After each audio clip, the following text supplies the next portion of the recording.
ওযুর পানি না মুছে মাত্র একটি আমল করুন, আপনার মনের সকল আশা পূরণ হবে এবং দিন দিন আপনার সম্পদ বৃদ্ধি পাবে, আপনি ধনী হয়ে যাবেন ইনশাআল্লাহ। প্রিয় ভাইয়েরা, ধনী হওয়া এটা খারাপের কিছু নয়। সাইয়েদানা সুলাইমান আলাইহিস সালাতু ওয়াস সালাম আল্লাহর কাছে দোয়া করে বলেছিলেন, আল্লাহ আপনি আমারে এত বেশি ধন সম্পদ এবং এত বেশি ক্ষমতা দেন যা এর আগে আপনি কোন নবী আলাইহিস সালামকে দেন নাই, পৃথিবীর কোন রাষ্ট্রপ্রধানকে দেন নাই। সবার চাইতে সবচেয়ে ক্ষমতাধর প্রেসিডেন্ট আমাকে বানান। আল্লাহ পাক সুলাইমান আলাইহিস সালাতু ওয়াস সালামকে এত বড় প্রেসিডেন্ট বানালেন, তিনার কর্তৃত্ব ছিল জিনদের উপরে, তিনার কর্তৃত্ব ছিল বাতাসের উপরে, সাগরের পানির উপরে, পাহাড় পর্বতমালার উপরে। সুবহানাল্লাহ পড়বেন না? এই জন্য প্রিয় ভাইরা, ধনী হওয়া বা দাপটে হওয়া এটা খারাপের কিছু নয়, তবে ধনী হলে খারাপ কোনো কাজ করা যাবে না। প্রিয় ভাইয়েরা, আজকে মানুষ ধনী হওয়ার জন্য কি করে? ওজনে কম দেয়, বলে যে আপনি তো হুজুর মানুষ, আপনাকে ওজন কম দিতে পারি। একটু পরেই আরেকটা দোকানে এসে গোস্ত মেপে দেখি যে ওই ব্যক্তি এক পা অলরেডি কম দিয়ে রাখছে। এমন অহরহর ঘটনা আছে না নাই? কিসের জন্য, কার জন্য তুমি এই সম্পদের পাহাড় বানাচ্ছ? মরে যাবা, ছেলে সন্তান তোমাকে দেখার জন্য আসবে না।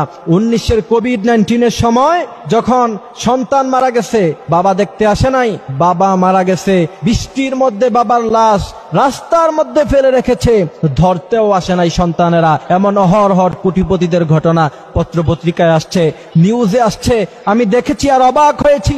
আর বলেছি, এই সমস্ত কুলাঙ্গার বাবা মা সন্তানদেরকে দিন ইসলাম শিখাইতে পারে নাই বিধায় আজকে এই অবস্থা হয়েছে।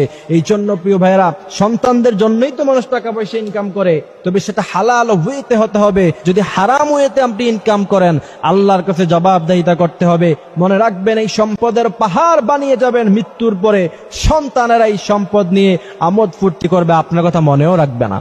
এই জন্য প্রিয় ভাইয়েরা, যদি হালাল ওয়েতে কেউ ধনী হতে চান এবং মনের সমস্ত আশা, নেক আশা যদি পূরণ করতে চান, খারাপ আশা পূরণ হবে না। নেক আশা, মক্কা মদিনায় যাব, নেক আশা, মা বাবার খেদমত করব, মা বাবাকে খুশি করব, নেক আশা, নেক সন্তান, নেক আশা, এগুলি সব হচ্ছে নেক আশার মধ্যে পড়ে। আপনি যদি ওযু করার পরে পানি মোছার আগে যদি আমলটি নিয়মিত করতে পারেন, ইনশাআল্লাহ আশা করা যায় আল্লাহ পাক আপনার মনের সকল আশা পূরণ করবে।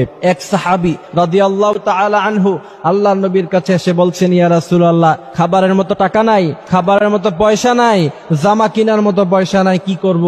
আল্লাহ নবী সাল্লাল্লাহু আলাইহি ওয়াসাল্লাম বলেছেন, ফজরের নামাজ পড়বা, ফজরের নামাজ পড়ে মসজিদে যায় নামাজ বিছিয়ে রাখবা, সেখান থেকে উঠবা না, সেখান থেকে না উঠে 100 বার পড়বা সুবহানাল্লাহি ওয়া বিহামদিহি সুবহানাল্লাহিল আযীম ওয়া বিহামদিহি আস্তাগফিরুল্লাহ। এই আমলটি যদি কেউ নিয়মিত করতে পারে, আল্লাহ পাক তাকে ধনী বানায়া দিবেন।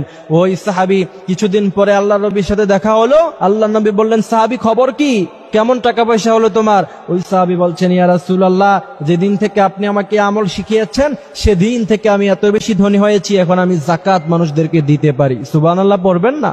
এই জন্য আমার ভাইয়েরা, ওযু করার পরে পানি মোছার আগে আপনারা সব সময় পড়বেন সুবহানাল্লাহি ওয়া বিহামদিহি সুবহানাল্লাহিল আযীম ওয়া বিহামদিহি আস্তাগফিরুল্লাহ। কারণ আল্লাহ রাসূল সাল্লাল্লাহু আলাইহি সাল্লাম ওযু করার পরে আকাশের দিকে তাকিয়ে পড়তেন, আশহাদু আল্লা ইলাহা ইল্লাল্লাহ ওয়া আশহাদু আন্না মুহাম্মাদান আবদুহু ওয়া রাসূলুহু। কারণ এই সময়টাতে দোয়া কবুল হয়। আর আপনারা যদি এই সময় আল্লাহর গুণগান গাইতে পারেন, আল্লাহ পাক বলছেন, যে আমার গুণগান গায় আমি তার মনের আশা পূরণ করি এবং তাকে আমি আল্লাহ পাক ধনী বানিয়ে দেই। এই জন্য পানি মোছার আগে ওযু করার পরে পড়বেন সুবহানাল্লাহি ওয়া বিহামদিহি সুবহানাল্লাহিল আযীম ওয়া বিহামদিহি আস্তাগফিরুল্লাহ। এই আমলটি আমরা নিজেরা করব এবং অন্যদেরকে করার জন্য আমরা উৎসাহ প্রদান করব। আল্লাহ পাক আমাদেরকে সঠিক ইসলাম বুঝার তৌফিক দান করুক।